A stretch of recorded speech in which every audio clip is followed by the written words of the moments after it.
जैसे परद्रव्यों में ज्ञान नहीं है,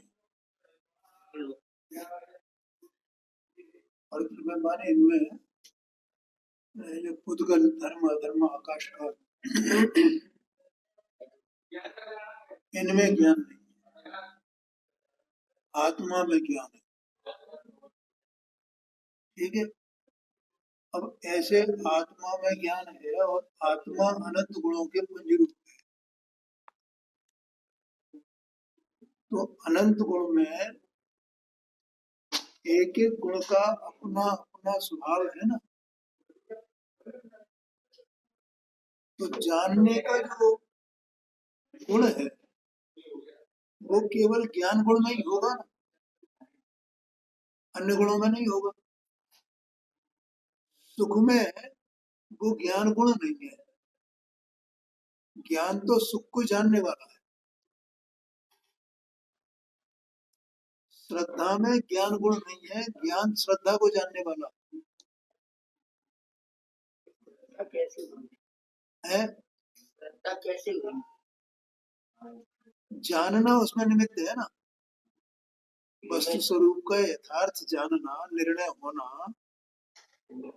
वो उसका निमित्त है ना, उससे वो श्रद्धा ने अपना काम किया है। अब जैसे श्रद्धा में ज्ञान नहीं है, चारित्र में ज्ञान नहीं है, और अन्य गुणों में भी ज्ञान नहीं है, ज्ञान के निमित्त से श्रद्धा ने वो प्रतीति की। हाँ जी, ठीक है। अगर ज्ञान और श्रद्धा एक ही हो जाए तो श्रद्धा तो अपने में अहम कर लेती है और ज्ञान उस अहम को जानता है, उस श्रद्धा को जानता है, वो सुख को भी जानता है, सुख उत्पन्न हुआ। इसी तरह से सुख जो है वो ज्ञान में नहीं है, सुख श्रद्धा में नहीं है, सुख चारित्र में नहीं है, सुख सुख में है। सब अपने में स्वतंत्र है। हाँ जी। तो यहाँ एक एक गुण का विशेष करके अलग अलग करके ही बात होती है। श्रद्धा में सुख नहीं है, चारित्र में सुख है। अनंत गुण है ना, अगर एक ही गुण में सब होए तो फिर अनंत गुण कैसे कहे? सबका स्वभाव अलग अलग है ना। वस्तु तो अभिन्न है, एक ही है। हाँ, उसमें गुण अनंत है और सब स्वतंत्र है, सब अपना अपना काम करने वाले हैं। परमात्मा एक ही साथ में हो रहे हैं सब। परमात्मा तो द्रव्य भूत है ना, द्रव्य के आश्रित है ना सारे, तो द्रव्य का आश्रय है। और परिणमन तो क्षण क्षण होता है, परिणमन में मुख्यतः काल की रहती है। तो वो सब एक साथ परिणम रहे हैं यदि काल में, सब यदि साथ में परिणम रहे हैं वो, और वो सब एक साथ द्रव्य ही है, सब एक साथ मिलकर के क्या है? द्रव्य। द्रव्य का परिणमन कहा जाता है, ये बात है।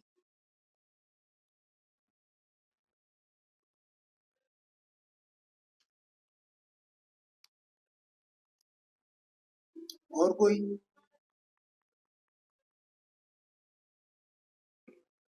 अगले पेड़ में ज्ञान को बर्बाद मत।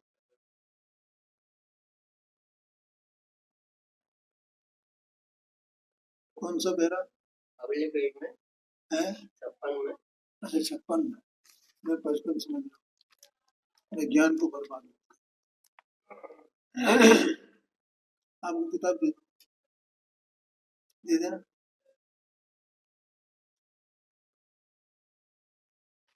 आप इनके साथ में देख।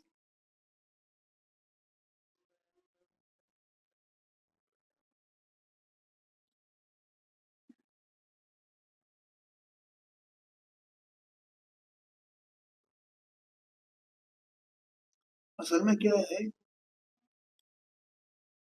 कि ज्ञान को बर्बाद मत करो का मतलब ये है, अपना जो ज्ञान है ना, तो वो ज्ञान इधर उधर जो लग रहा है फालतू विकारों में, हाँ, इधर उधर जो लग रहा है, इसे क्यों उसमें बर्बाद करो, उसे इधर लगाओ ना, अपने द्रव्य में लगाओ, अपने स्वभाव में लगाओ,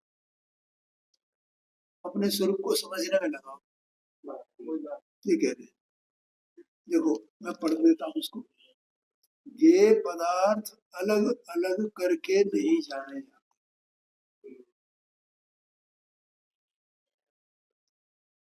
जानने में विस्तार करना भी नहीं चाहिए, क्योंकि पर पदार्थों में अगर ज्ञान का विस्तार किया जाए तो वो ज्ञान बर्बाद होगा। इसमें उलझा रहेगा कि हाँ हाँ जी, ये जानना, उसका कोई फायदा नहीं हो। स्थिरता लाने के लिए हाँ जी, स्थिर रहो। हाँ जी। अब जैसे एक उदाहरण देता हूँ,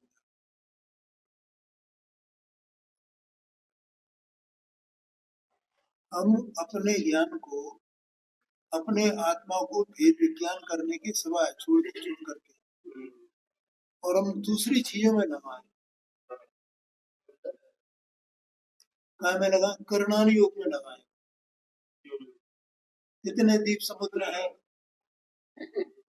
और तो छोड़ दो पढ़ने, मैं ये इधर आया हूँ। अभी देखा आपने कि वो आया था पेपर, उसमें उन्होंने कहा हमें ये नहीं मिल रहा है इसमें, तो ये आप ढूंढ के बताओ। तो अब मैं उसकी ढूंढने लगा, मैं अपने ज्ञान को उसमें लगाऊं ढूंढने, अरे मैं अपना ये स्वरूप समझी, उसके आश्रय से उसमें अपना उपयोग लगाऊं भेद विज्ञान में, क्या उसको ढूंढने में लगा। अगर मैंने ढूंढ भी लिया गया 69 का मतलब इसमें क्या है, तो सूत्र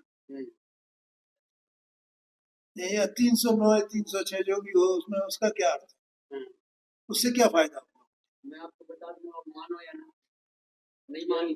और अगर मैंने वस्तु सब को जान लिया, देह मन वाणी से भिन्न में आत्मा भिन्न हूँ ऐसा जान लिया, उसी ज्ञान को उसमें अभ्यास करूँ तो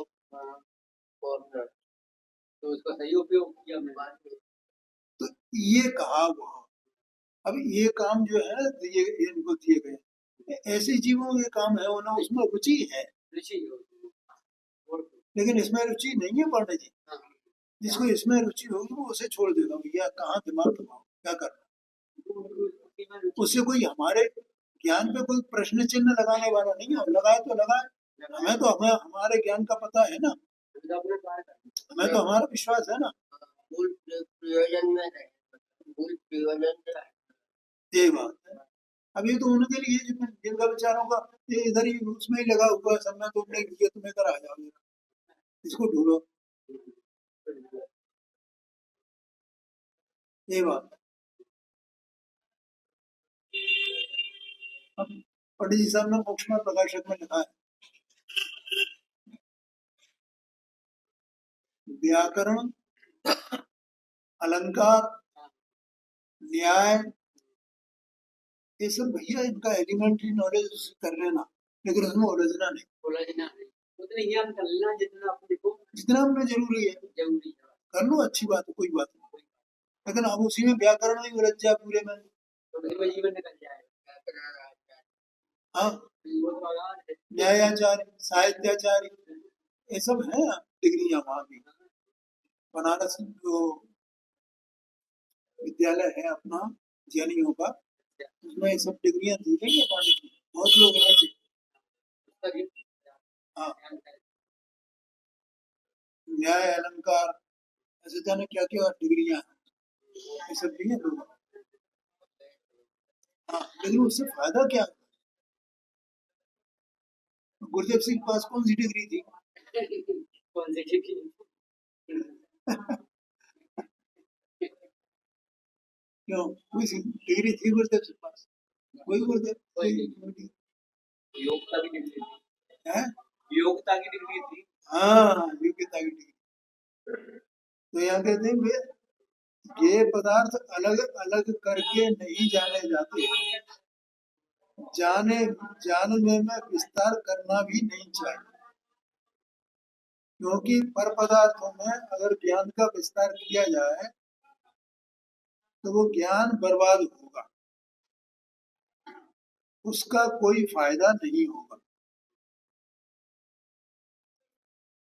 मतलब अलग अलग करके नहीं जाने जाते, माने जो गे हैं माने पर गे हैं, तो उन्हें क्या अलग अलग करके जाना। तुमने अपने को जान लिया तो सब ये गे हैं, सब एक साथ जानने में आ गए कि नहीं, इनसे मेरा कोई संबंध नहीं है, तो अलग अलग जानने की क्या जरूरत है उन्हें।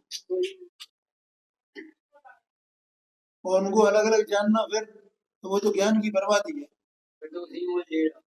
जब सफल प्रकाशक ज्ञान प्रकट हो गया और ये सब पर गए हैं ऐसा जानने में आ गया, तो उन्हें अलग अलग जानने की क्या जरूरत है? कोई जरूरत ही नहीं है। ये है ज्ञानी की बात। और जितना जानने का जो भाव रहता है भी है ना ज्ञानियों को भी, वो सब विकल्प है असल में, वो ज्ञान है ही नहीं, वो तो राग है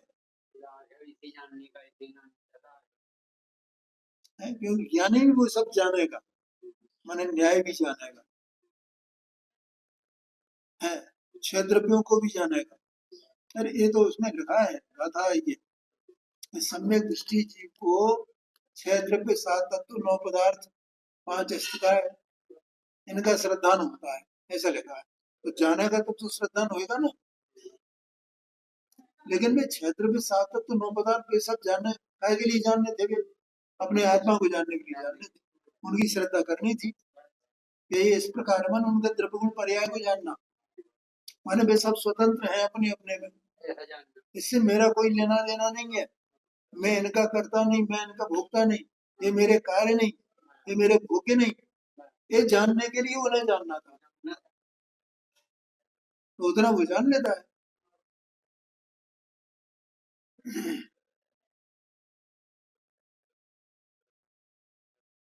केवल उस उपयोग को आत्मा में उड़ेल दिया जाए, और वो भी संपूर्ण उद्यम से, पूरे पुरुषार्थ से। दो बार, संपूर्ण ज्ञान और संपूर्ण उद्यम,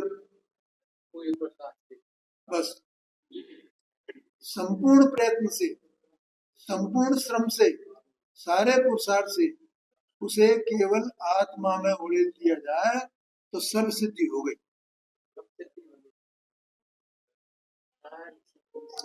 ये बात है, तब निर्विकल्प वेदन होता है। और इसका जो वास्तविक इष्ट है,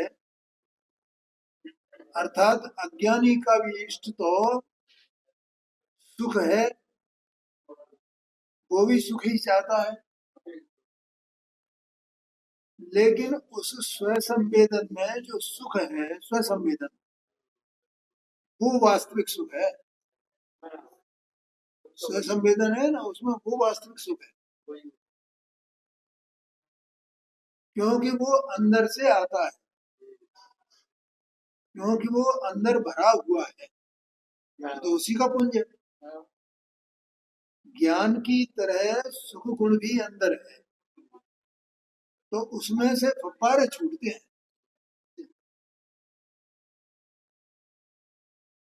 तो फव्वारों की तरह से वो आनंद उछलता है।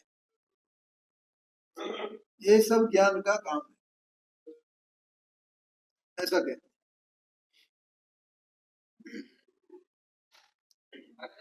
ठीक है, अभी प्रारंभ करें।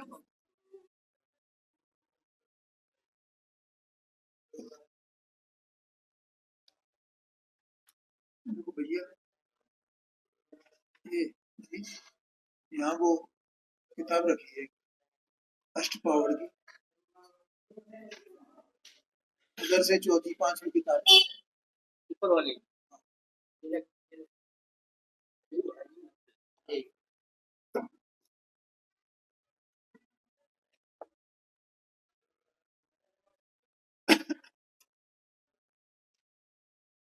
नमस्ते सारा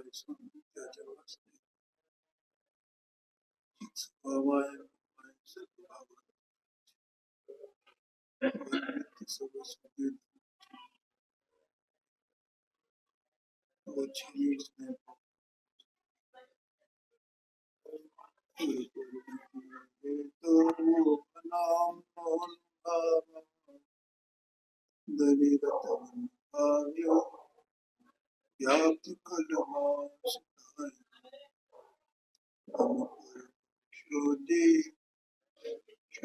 चिन्मात्रमूर्ते भवतु संसार व्याख्येन।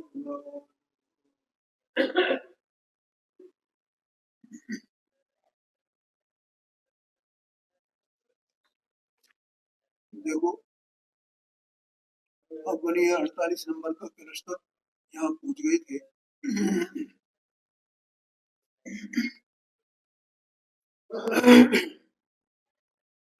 इस 48 नंबर के कलश में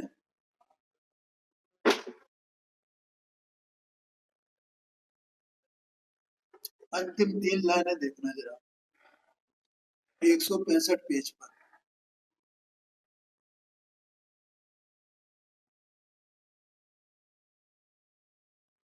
अंतिम 3 लाइन, अज्ञान से उत्पन्न हुई कर्ता कर्म की प्रवृत्ति के अभ्यास से उत्पन्न क्लेशों से निवृत्त हुआ। क्लेश खत्म,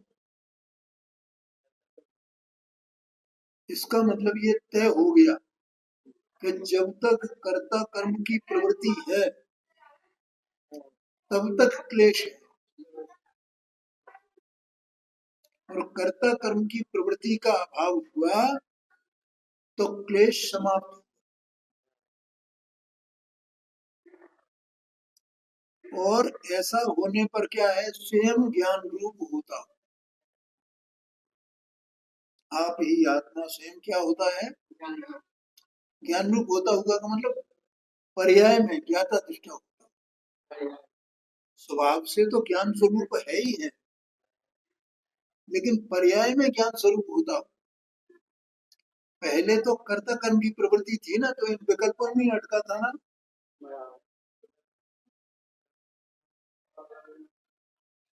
क्या मान्यता में अटका था, मैं करता हूँ मेरा ये कार्य, मैं करता हूँ मैं कार्य। अभी 3-4 दिन पहले ये इसने चेतन ने मेरे से बोला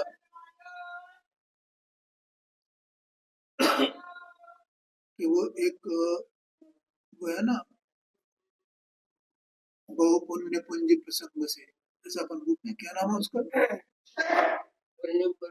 अमूल्य तत्व विचार। बहु पुण्य पुंज प्रसंग से शुभ देह मान, फिर भी अरे बहु चक्र का फेरा एक कभी टला। तो वो उसने बोला मेरे को कि आप इसका अर्थ हमें बताओ।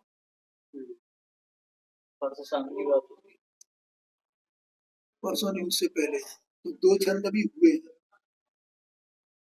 तो उसके बाद भी आए नहीं। परसों नहीं आए थे, कल भी नहीं आए। अब आज आते हैं कि नहीं आते।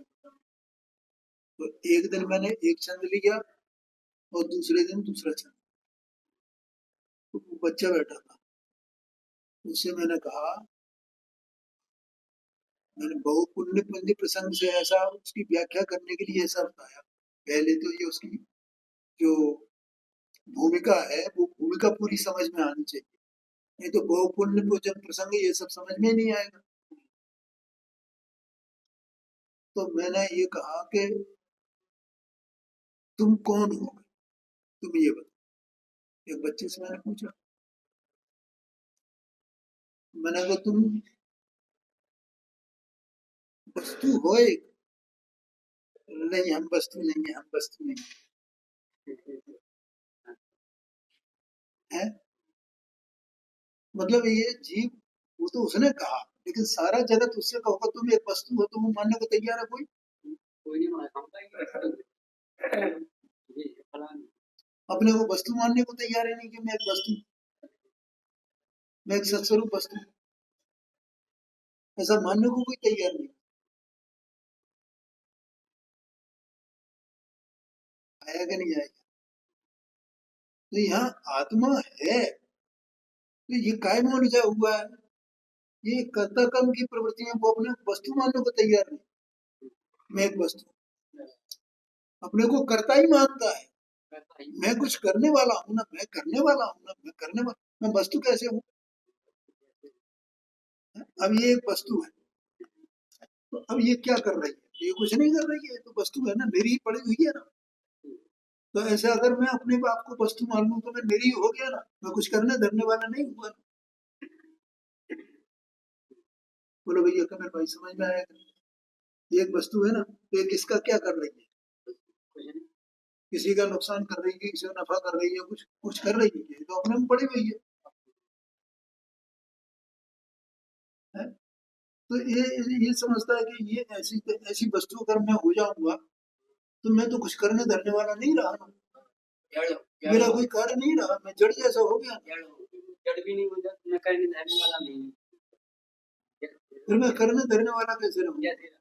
मैं तो करने धरने वाला ही, कुछ मुझे करना है, मुझे कुछ करना है, मुझे मैं कुछ करता हूँ, मैं कुछ करता हूँ। मैं कुछ करता हूँ, ऐसी कर्ता कर्म की प्रवृत्ति इसको है, कुछ करता हूँ। और ये सब क्लेश है। इसका मतलब ये अज्ञानी जीव जो है वो क्लेश में सुख मानता है, दुख में सुख मानता नहीं माने। मैंने एक दिन पूछा था, ऐसा बोला था ना कि मेरे एक बेटा है और मेरे भाई के 3 बेटे हैं, तो कौन ज्यादा सुखी? 3 बेटे वाला सुखी है कि एक बेटे वाला सुखी?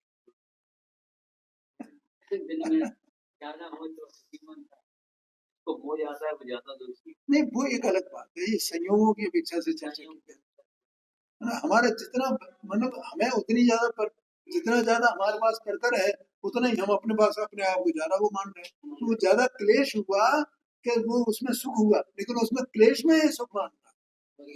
मेरी 5 फैक्ट्रियां हैं, गुरुदेव श्री सुनाते थे ये, और उन्होंने डॉक्टर साहब ने भी सुनाया। सरसे हुकमचंद थे ना इंदौर के, नाम सुना है पांडे जी? जैन थे वो, हैं? हाँ मिल थी उनकी, 7 मिलें थी, 7। अब वो कुछ योजना बनाने लगे, तो उन्हें उनकी मिसेस को मालूम पड़ा, तो उन्होंने क्या योजना बना कि मैं एक फैक्ट्री और डालने की योजना। तो उनकी मिसेस ने क्या कहा? हाँ, कि नरक तो 7 ही है, 8वां नरक कहाँ से आएगा?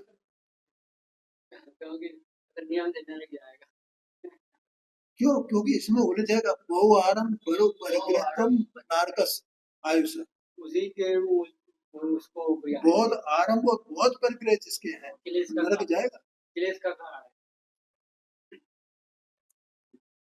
अल्प आरंभ अल्प परिग्रह, ये मनुष्य आयु का कारण, तत्व सूत्र में भैया ये सब सूत्र।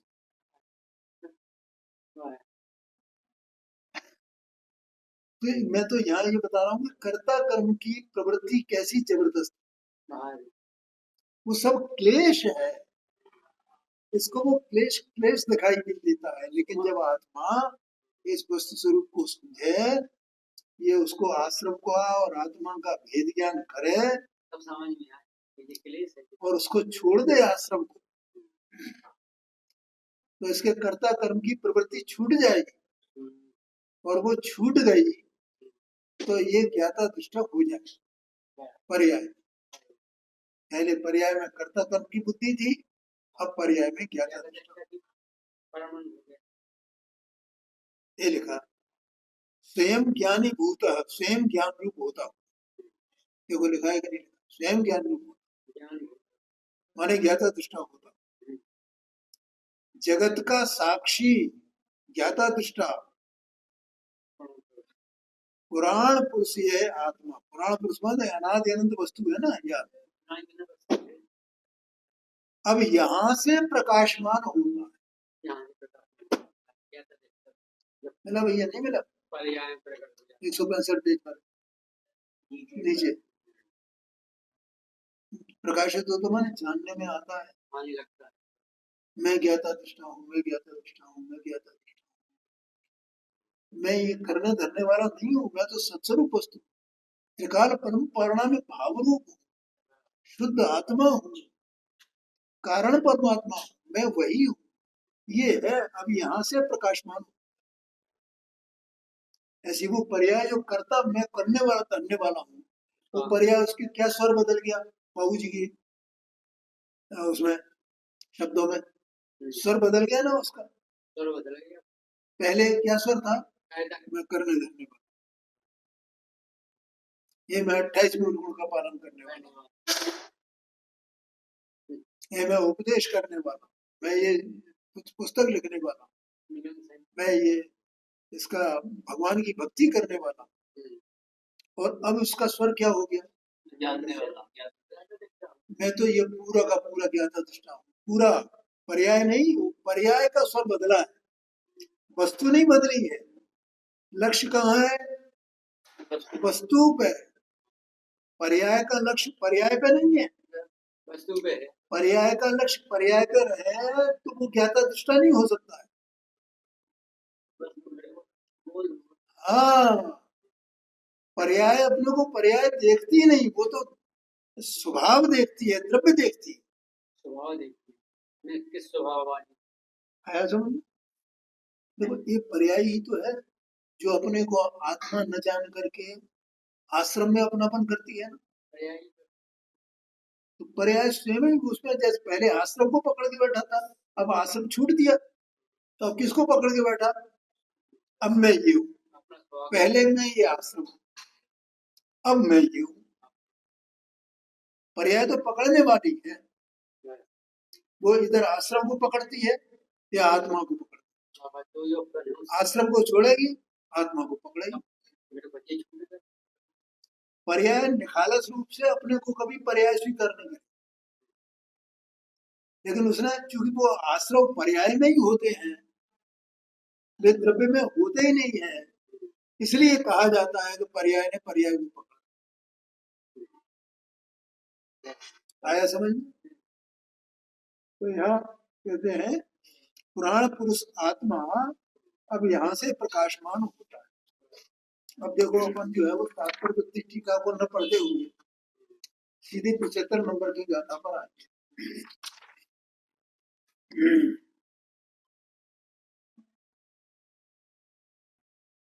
जो उसने ये लिखा था ना, ज्ञानी भूता स्वयं ज्ञानी भूता, स्वयं ज्ञानी होता, ऐसा लिखा है ना। पहले क्या था? स्वयं अज्ञानी, अब क्या हुआ? ज्ञानी, स्वयं ज्ञानी, स्वयं ज्ञानी। तो अब यहाँ ये प्रश्न आएगा कि आत्मा ज्ञान स्वरूप है अर्थात ज्ञानी हो गया है। देखो देखो देखो देखो 168 पेज पर है, पहला पैरा छोड़ करके और जो लाल शब्द है लाल रंग के उसके ऊपर लिखा है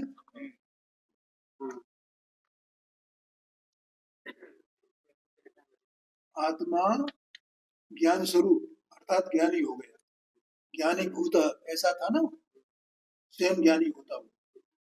तो आत्मा ज्ञानी हो गया है, इसका लक्षण क्या है, ये कैसे पहचाना जाता है? तो वो ऊपर बिल्कुल टॉप पे संस्कृत में लिखा हुआ है, कथम आत्मा ज्ञानी भूतो लक्ष्यत इति चेत, लिखा है ना। कथम लक्ष्यत, कैसे पहचाना जाता है? कथम लक्ष्यत का मतलब कैसे पहचाना जाता है? क्या पहचाना जाता है कि आत्मा ज्ञानी भूते, आत्मा ज्ञानी हो गया, आत्मा ज्ञानी भूत हो। देखो अभी 2 दिन पहले मैं ये थोड़ा चिंतन कर रहा था, तो ये 4-5 बिंदु मैंने नोट किए पाने,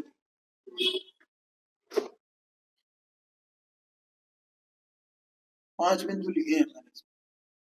नंबर 1, आश्रव आत्मा नहीं है और आत्मा आश्रव।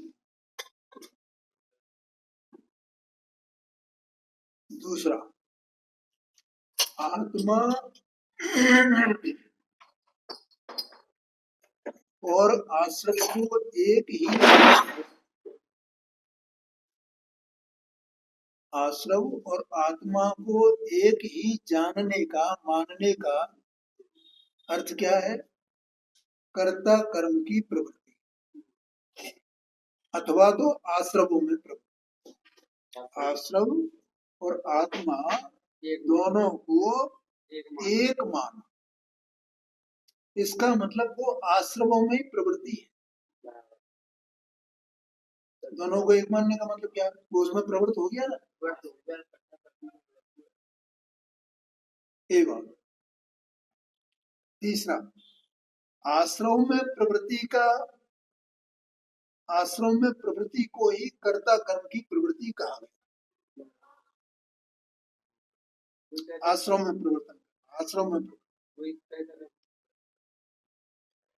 चौथा, कर्ता कर्म की प्रवृत्ति का कारण आत्मा और आश्रम को एक जानने रूप अज्ञान।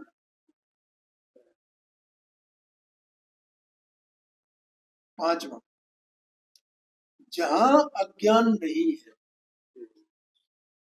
वहां कर्ता कर्म की प्रवृत्ति नहीं होने से ज्ञान ही। जब अज्ञान नहीं है तो ज्ञान है। ये बात इसमें सारा सार जो है संक्षेप में ये 5 पॉइंट मैंने लिख दी, इसलिए मैंने एक किताब को मांगा। अब देखिए, आत्मा ज्ञानी हो गया है, ये कैसे पहचाना जाता है?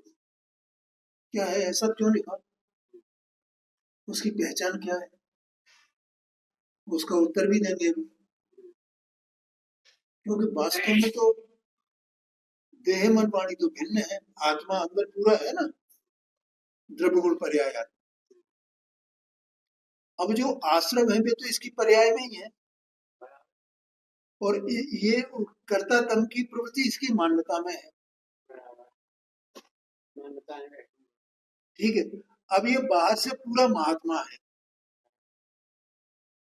तो बोलो वो ज्ञानी है क्या ज्ञानी है? तो बाहर से तो पहचाना नहीं जाएगा ये कैसी क्रिया करता है, ये कैसा भोजन करता है, ये एक बार भोजन करता है, बाहर से इसका ये इतना त्याग है, उसे क्या नहीं पहचाना जाएगा? समस्या ये है?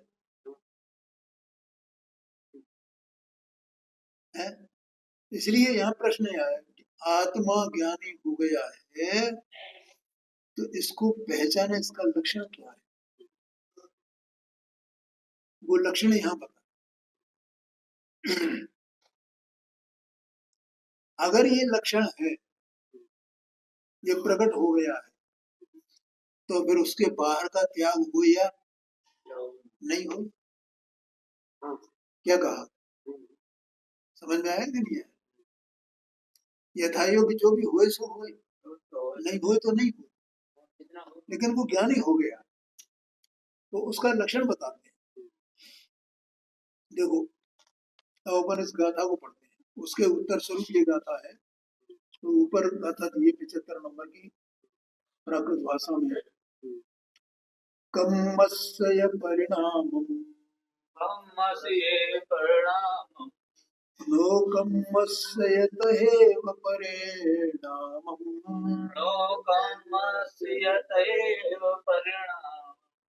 न करेति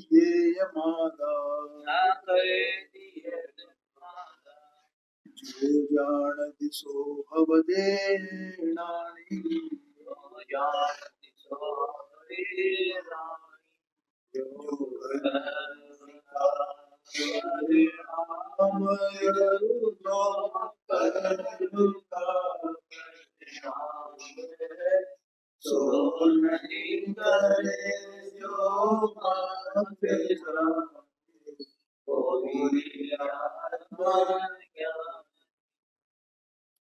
जो ना करे मात्र जान है। क्या नहीं करे? किसको नहीं करे? कर्म के परिणाम को, कर्म के परिणाम को और नो कर्म के परिणाम। देखो क्या है, ये मैं कई बार बोलता हूँ, ये जो आत्मा, आत्म तत्व है ना, आत्मा जो वस्तु है वो अनादि से कर्म और नो कर्म के संयोग में। बोलो भैया, नहीं है? मैं रोज रोज बोलता हूँ ना, ये याद दिलाने के लिए।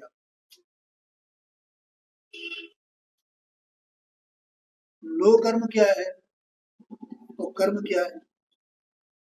कर्म तो है ज्ञानावरण आदि कांड कर्म, जो अत्यंत अत्यंत अत्यंत सूक्ष्म है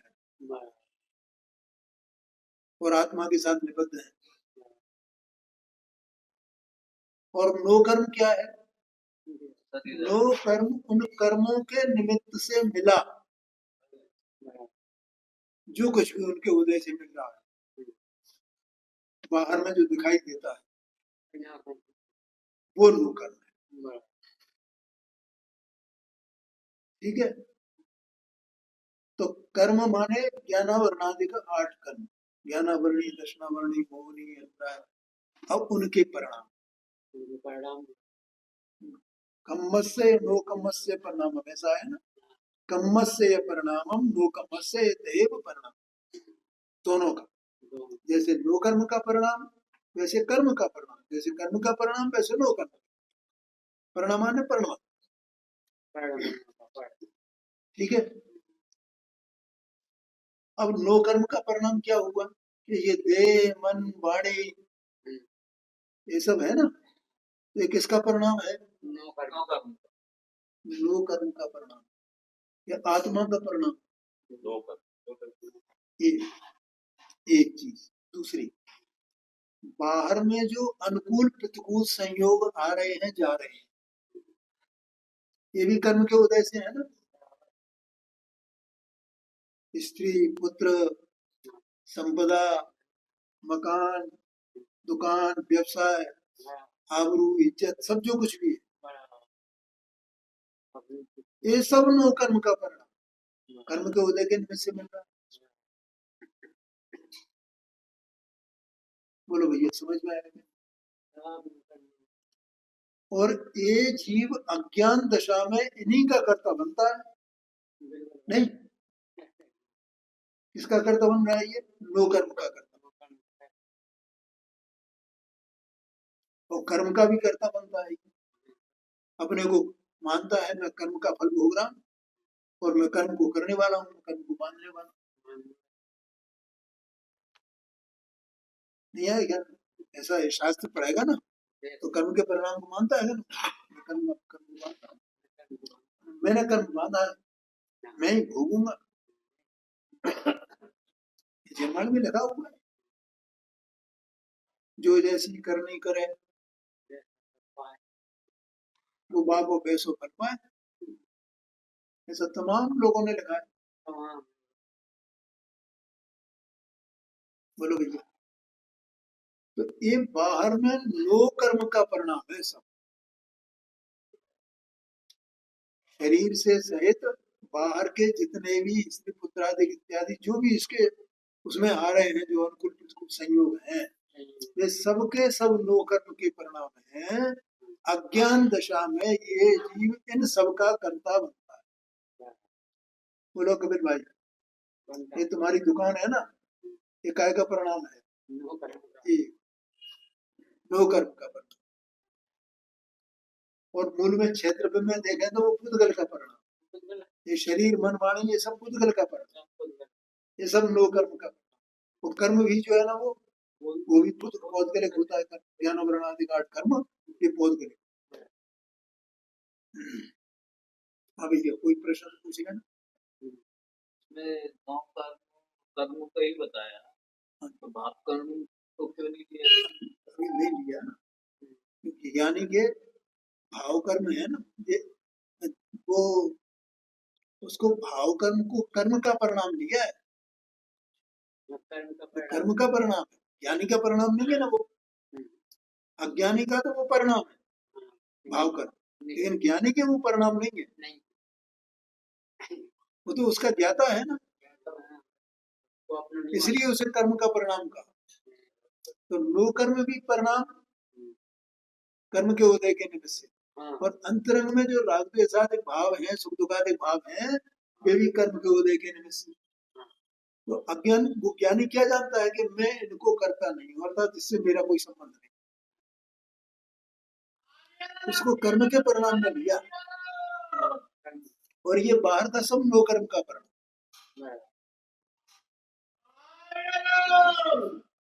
बोलो समझ में आया कि नहीं? तो जो कर्म का परिणाम और नो कर्म का परिणाम है सो नहीं करे, नहीं करे मानो उसके कर्म, उसके करने का अभिप्राय जिसके नहीं है। अपन सबक क्या नहीं है तो अपने क्या है, इनको करने का अभिप्राय है, मैं करता हूँ, मैं करता हूँ, ये कब कब नहीं है अभिप्राय मुझे बताओ। देखो दो चीजें होती हैं, एक तो करने का विकल्प होता है और एक करने का अभिप्राय होता है। अज्ञानी को करने का अभिप्राय और ज्ञानी को करने का अभिप्राय नहीं है, करने का विकल्प तो उत्पन्न होता है, क्योंकि वो चारित्र मोहनी कर्म के उदय के निमित्त से है, वो कर्म का परिणाम है, ज्ञानी का परिणाम नहीं कहा जाता। तो ज्ञानी तो उसका ज्ञाता है। क्या भैया कपिल भाई, समझ में आएगी? मान्यता बदल गई उसकी, चारित्र कर्म तो हाँ जी, हाँ जी, उससे वो विकल्प चलता है और वो जानता है मेरे करने के कारण ही मैं उसे आकुलता दुख मानता है, ये तो बेकार की बात है। हाँ, वो हो रहा है कर्म के वजह से, लेकिन उसे अच्छा नहीं लगता है। और अज्ञानी उसमें लिप्तता रहती है, उसमें आनंद मानता है। अभी जो थोड़ी देर पहले मैंने बोला ना, उसको वो है तो क्लेश ज्ञानी की दृष्टि है, और ये वो मानता है इसमें सुख है, आनंद मानता है। देखो मैं कितना काम करता हूँ, देखो मेरी कितनी फैक्ट्रियां है, मेरी खाना है, मेरी ये उसमें रुचि है उसकी। ज्ञानी को उसमें झंझट दिखाई दे, ये अंतर। तो सो नहीं करे और मात्र जाने, वो ही आत्मा ज्ञानी है। जाने माने क्या क्या होता है, जिसकी दृष्टि अपने स्वभाव पर है और जो अपने को ये जानता है कि मैं जानने वाला हूँ, करने वाला नहीं हूँ, इसका मतलब मात्र जाने।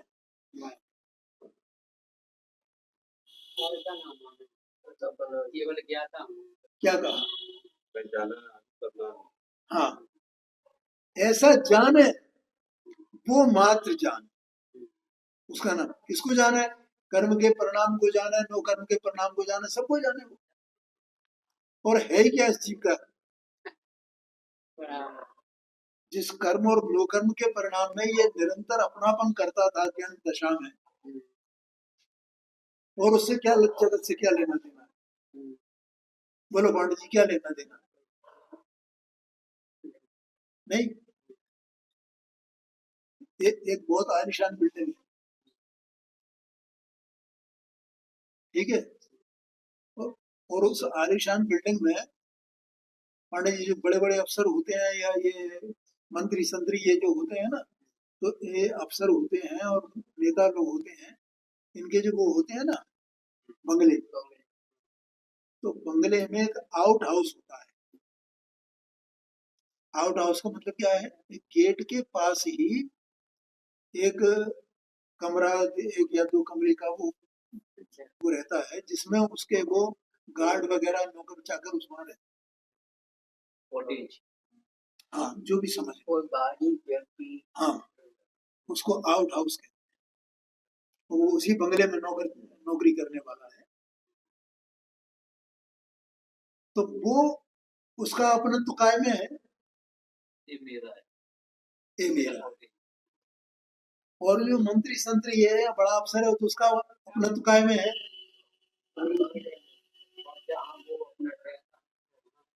मतलब ये है कि जिसको जितना मिला है उसको उसका उतना, उसमें उसका अपनत्व है, उसमें उसका उतना कर्तव्य है।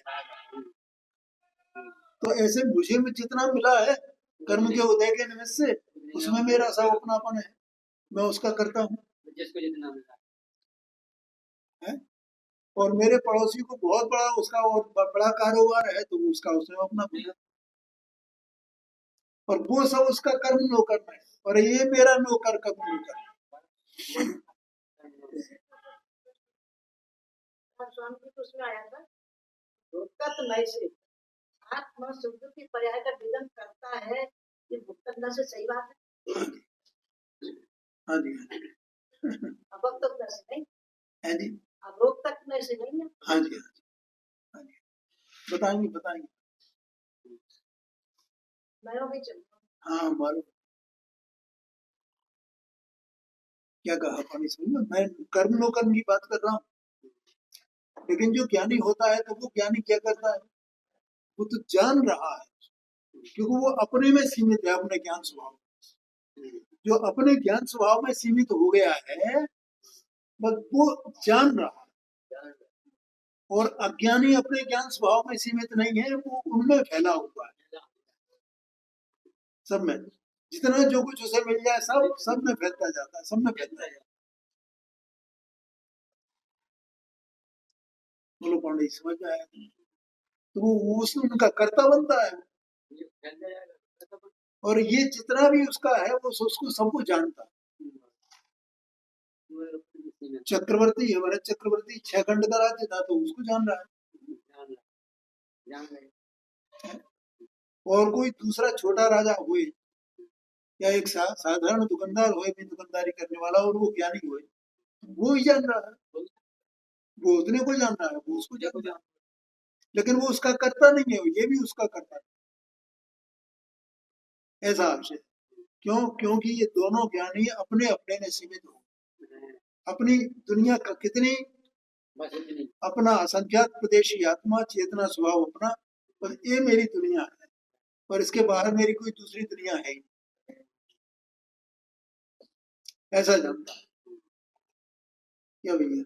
और काम सब चलते हैं, चक्रवर्ती का भी काम चल रहा है ना, और छोटा दुकानदार हो कोई तो उसका भी काम चल रहा है, लेकिन करता दोनों में कोई एक भी नहीं है। और इसके उलट ज्ञानी हो तो ये सब करता अपने अपने उसके बने हुए, ये बात है। तो जो ना करे बस मात्र जाने वो ही आत्मा ज्ञानी है, ज्ञानी का आत्मा का लक्षण है, ज्ञानी आत्मा का लक्षण, आत्मा ज्ञानी हो गया है ये लक्षण।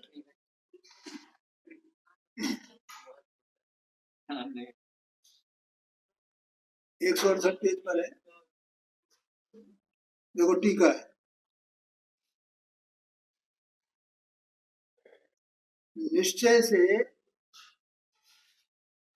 मोह राग द्वेष सुख दुख, ये भैया तुमने प्रश्न किया था ना, ये आ गए। आदि रूप टीका टीका की पहली लाइन, आदि रूप से अंतरंग में उत्पन्न होता हुआ जो कर्म का परिणाम, आया भैया ध्यान में, ये सब क्या है, ये कर्म का परिणाम कहाँ उत्पन्न होता हुआ, अंतरंग आत्मा की अवस्था में है। देखो ये सब जो कहे ना, ये कर्म के उदय से उत्पन्न होते हुए कर्म का परिणाम अंतरंग में उत्पन्न, अंतरंग शब्द इसीलिए लिखा है आत्मा की अवस्था में, अंतरंग का अर्थ क्या है यहाँ पर, आत्मा की अवस्था, तो ये आत्मा की अवस्था में उत्पन्न,